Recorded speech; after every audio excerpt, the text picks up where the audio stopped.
Hello, welcome to Soulprint Intuitive Tarot. It is February 10th.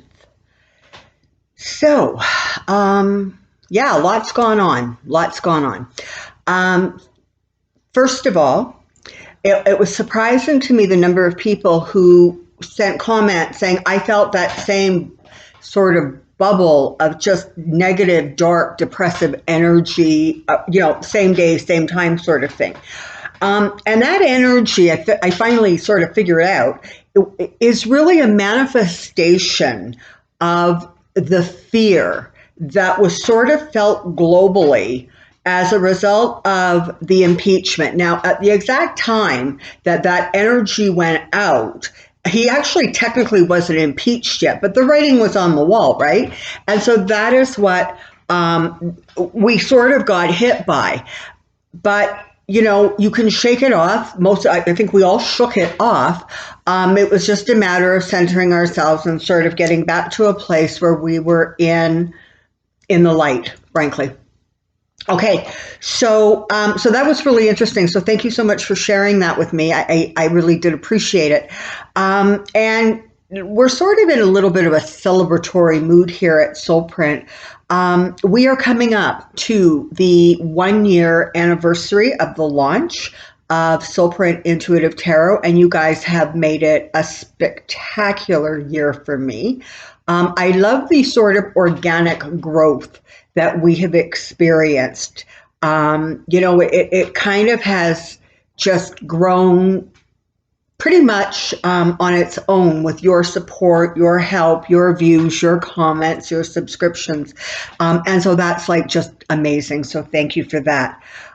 We've just passed by a few days the 1-month launch of Soulprint Insights, and that is doing really well. We're continue to chug our way up to 1,000 subscribers, and so that's very exciting for me. And yesterday morning, the second Positive Energy Channel video went out, and that is being well received. So here at Soulprint, we are feeling very appreciative, very humbled, and very grateful. And I thank you. And in case you're wondering what it is you're looking for, you'll see this better when I move the camera down, but I will show you right now. My daughter made me this Soulprint t-shirt in honor of everything that we are celebrating right now. So today I want to take a look at that fear, okay? I want to take a look at, and we know the fear was caused by Trump, and we know that the fear was caused by the complete inaction by the Republicans, and in fact, the bowing down to evil and bowing down to dark forces and negative energies. And that was that wave of energy that we all felt. So let's take a look at that and just see, how that unravels, like what we really can expect from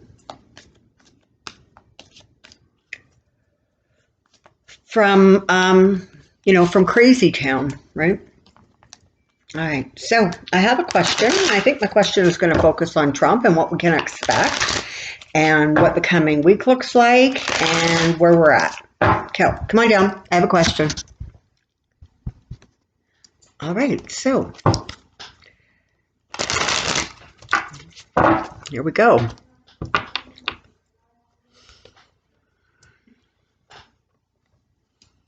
I think we're going to go with Trump,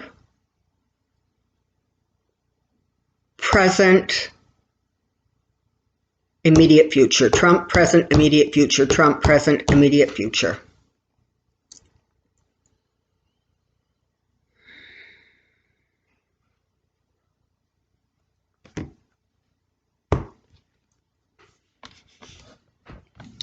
Get a little bit more space here. Okay, so here we go.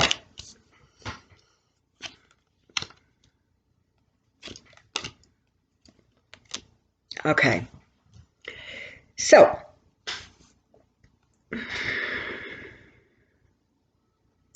Trump is very, very happy. Trump is unleashed. Trump is unhinged. Trump is as volatile as anybody has ever seen him. So he is in a place of almost frenzied emotions. It's not the emotions and it's interesting the sort of pictures I'm being given. And what they're saying is it's not the emotions of a drunk, okay, who tends to get mellow and slows down a little bit. You get reckless, but you're sort of not moving all that quick. This is frenetic. This is the energy of somebody who is just, it's reminiscent of somebody who is like chemically in an altered state, okay? He's just revving so fast because he views this as his signal that he, of course, can go forward and do every single thing he wishes because he has figured out, rightly so, okay? I'm sorry to say it, but rightly so, he has figured out that if you bully somebody hard enough, the fear grows within the group, and then the group bows down. And so that's what he's learned. He has learned that from the day he announced his presidential run, and he continues to learn it increment by increment as he goes through this presidency because nobody wants to sort of take him on. So literally right now, he is in a place, him and his closest advisors, and I say that, if you could see my face, I'm actually sneering because it's not whatever adults are left in the White House, and I'm not actually sure there are any, but I'm talking about the Stephen Miller kinds of people, the Pompeos, the William Barrs, those people who will just surrender their morals, their dignity, their belief structure, whatever it is, because he demands it and commands it. And so they are coming, those people are coming to terms with, okay, we really have unleashed a monster, but more importantly, they're also literally standing in line like little tin soldiers awaiting their next order because they really, really have put him in a position where he can just keep accumulating his prizes, right? And unfortunately, his prizes are destroying the American people. But in his world, in some ways, he really does view this as his sort of due. Okay, so now he's not going to stop. If you thought, I guess Friday, when he sort of got rid of that nice colonel and his brother, and he got rid of Sondland, this is going to continue to roll out. He's not quite done yet. And, I don't like Trump, but sometimes you actually have to acknowledge where he has some skill. And it comes from that whole reality TV place where he understands the concept of cliffhangers, keeping people on tenterhooks, waiting for the next installment. He keeps everybody sort of breathless. And one of the downsides of that, frankly, is that he keeps the media breathless. And so the media is forever playing, oh my God, can you imagine what he did? Did you see what he said? This is horrible. We need to fact check this. But what they don't understand that they're doing is they're feeding the fire. Okay, because he is that person who doesn't really care if it's positive or negative. He only cares that his name is spelled correctly, I guess as the saying goes. So he's not done yet. He has a few more things that he wants to balance out. He has a few more people he wants to threaten. There are more people he wants to get rid of. And that Presidential Medal of Freedom that he gave Rush Limbaugh is not sort of the only really outlandish kind of honor that he's going to bestow. And so, brace yourself for that. he doesn't understand that his behavior is only keeping a very, very small base energized, that 20 to 25%. And what he really fails to understand is everybody else is not happy. They want him gone. They don't have any appreciation or respect for the way that Republicans have handled any of his presidency. Let's not even go into the impeachment trial, okay? But any of it, they're not impressed. And as he becomes more and more unhinged, the more in danger he actually finds himself. But he doesn't see it. He doesn't get it. It doesn't register because he lives in that emotional bubble where everybody keeps telling him he's great and he's amazing and there's no stopping him. And let's not forget, he's the chosen one. So that's going on.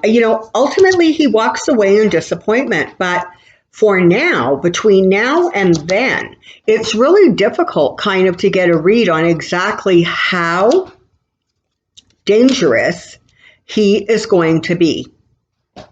And again, more secrets are coming out, more stuff is coming out. It is going to be like a slow moving avalanche where it just keeps rolling down that big mountain and sort of basically causing almost like destruction when it hits the base. That's what you're going to be experiencing, not only kind of literally as the weeks go by and more stuff continues to come out, but energetically, there's going to be this feeling of things just spinning out of control and things becoming almost like wild and they're not anything that can be regulated. But ultimately, we see where it ends, right? It ends in a place where his presidency, his belief structures, his circle of people, it all comes to an end. Now, we all wanted that to happen like yesterday, and it didn't, and it's not going to happen this coming week either. But you are going to see this continual unleashing, if you will, of secrets coming out and the impact and the ramifications of it. He is going to continue to try, but the Emperor here, okay? He is going to continue to try to carry on as if he is king of the domain and that he, his way is right and nobody can say it's not, and he won and he doesn't care what anybody else says. He has survived on that. It's not going to change. So expect more bombastic attitude from him. Expect more threatening attitude, more disrespectful attitude, belligerence. Very often I refer to Trump as a really ill-mannered toddler. But honestly, it now feels energetically as if he has moved into that. And again, I mean no disrespect to teenagers, but it really feels as if he sort of moved into that, 14, 13 to 15, 16 male teenage energy. I am invincible. I am amazing. Of course the world revolves around me and I can be as snarly and as rude as I want. And everybody basically just throws up their hands and says, I just can't deal with you anymore. That is exactly what he is counting on. And so there really has, I'm feeling kind of this energy shift with him where he's gone from being badly behaved to almost like being outrageously behaved. And we all are going to need to brace for that. And we really are going to need to start preparing ourselves for the fact that there is a energy storm shit show about to go down in Washington and surrounding, area. Okay, it's going to get worse before it gets better. So brace yourselves, right? Forewarned, forearmed. Nothing he has offered is going to satisfy him. It does not matter how they're going to try to pacify him or, how many times they say you shouldn't do that, back off. You really don't use that kind of language when you're giving a presidential speech. It doesn't matter to him. His arms are crossed. He's going to do or say whatever he wants because he now believes he is the emperor in chief.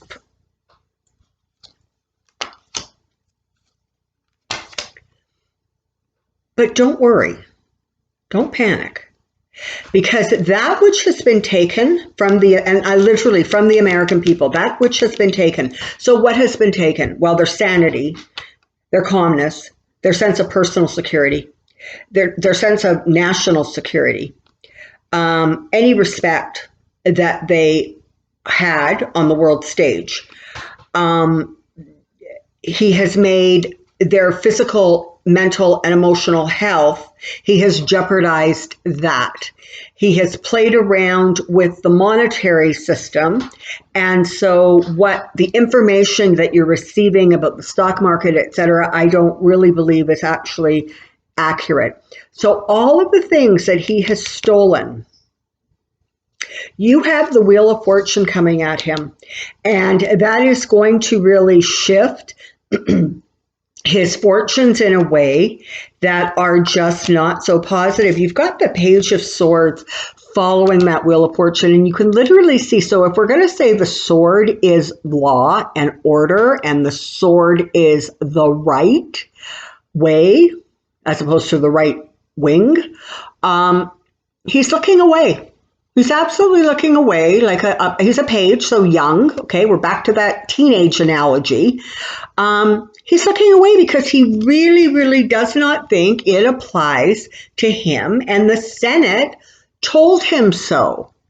And all of those senators at that prayer breakfast, or all the people at the prayer breakfast applauding him, and all of the people senators who were in that room, that meeting he held, whatever that was going on at the White House, they've told him it's perfectly fine. And so he is going to take it and run.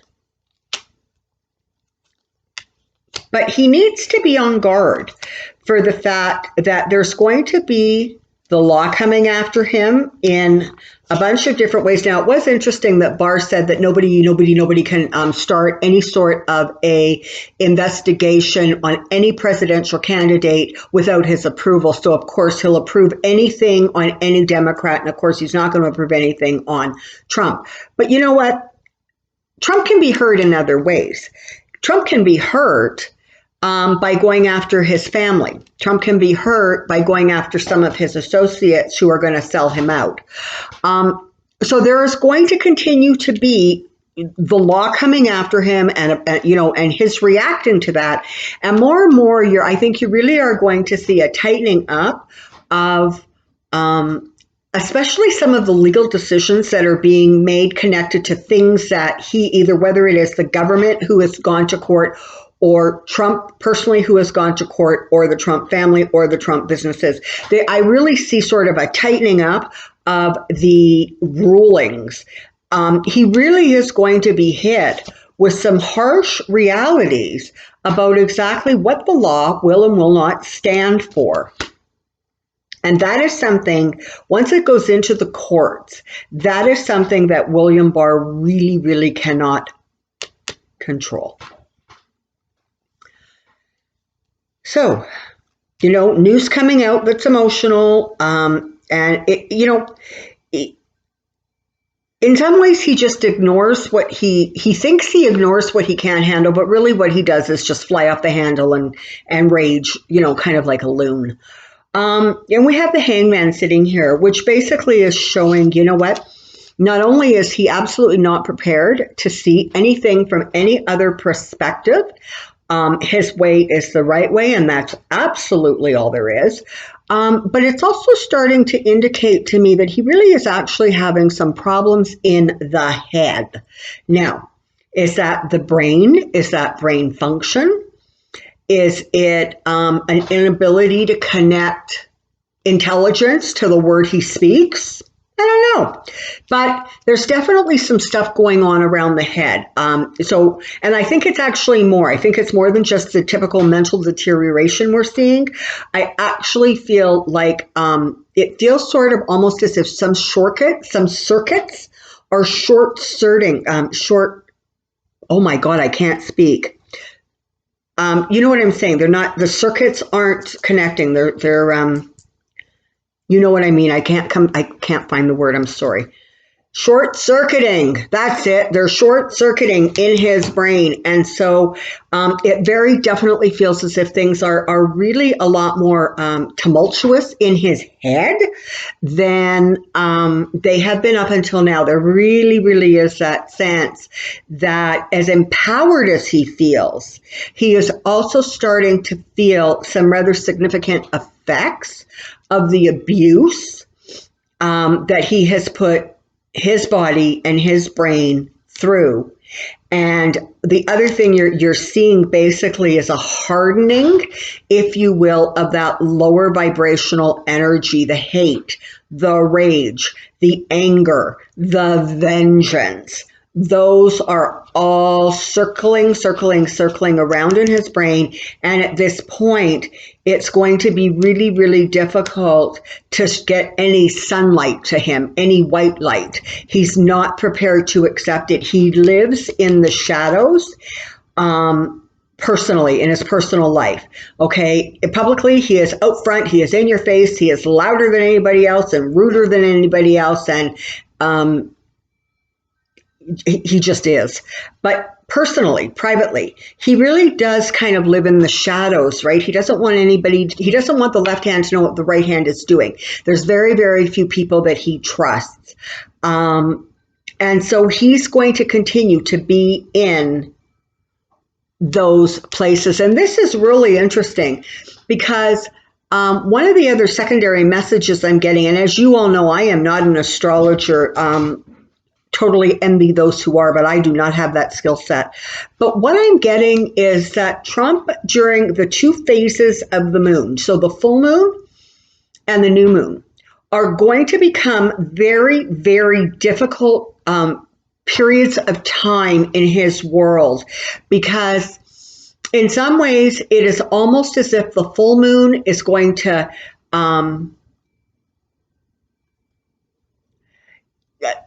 there's kind of like an assessment going on with all of the bad news that has come up.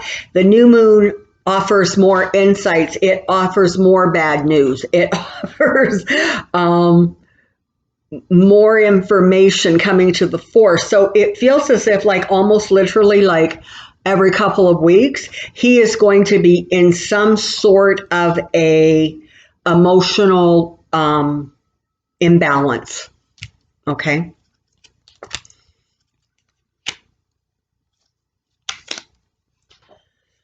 For now, as sad as I am to have to say this to you, he is going to continue to move forward, okay? As he does, he is going to continue to alienate some of the very, very people that he should at least try to have in his corner. But you know, this is the thing about Trump, right? He is so transactional. He needed to play nice with the senators because they needed to give him what he wanted. Now they have. In his brain, they have served their purpose and he doesn't need them anymore, which means he doesn't have to listen to them anymore, which means they have even less power than what little they had before. Okay, he has thrown them under the bus. He has pushed them to the side. Pretty soon he's going to be saying things like, Mitch who?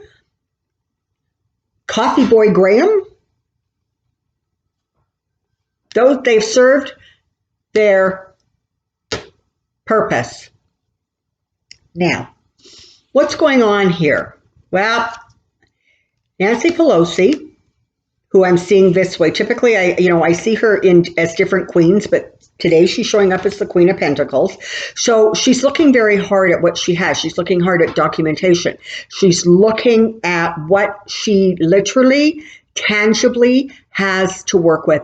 And she is balancing, she is weighing things out, she is trying to figure out a way to move forward in a way that does not appear to be petty, but that retains the power and the strength and the security of the country, of the Constitution, of the government.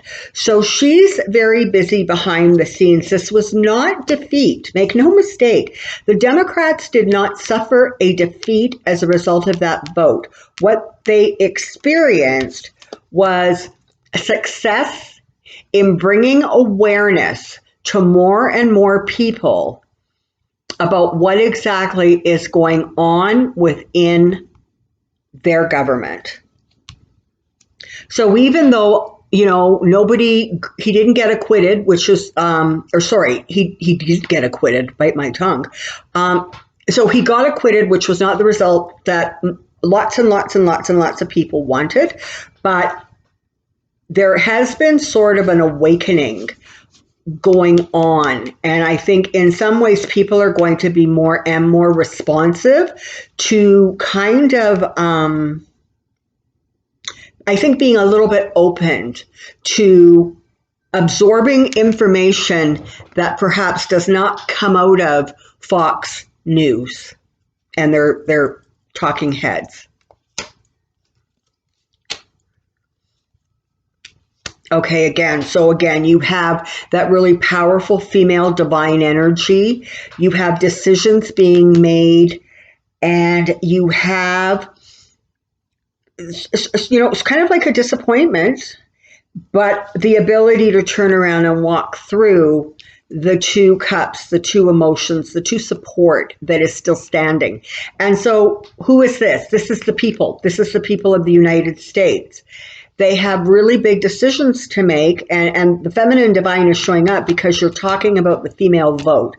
And not that every single male vote is not appreciated and necessary, and never mind all of the support these amazing women are being given. But in some ways, they really are going to be what shapes the election. And so they have some very serious decisions to be making. And despite that, despite what is, it kind of feels a little bit like a loss, it's not. We're going to cry our tear. We're going to, pick ourselves up. We're going to shake it off, and we're going to move forward into that place where we, again, are moving forward in a positive, strong way with the energies that we need to bring all the sides together, all four corners, if you will. They need to come together because there is a mission, there is a goal, and it is to rebalance, bring the balance back to Washington, bring that sense of wholeness, if you will, back. And that really does mean bringing the tower down on Trump. And you know what? On that happy note, I think I'm just going to wrap this up because that sort of says it all. It says a lot.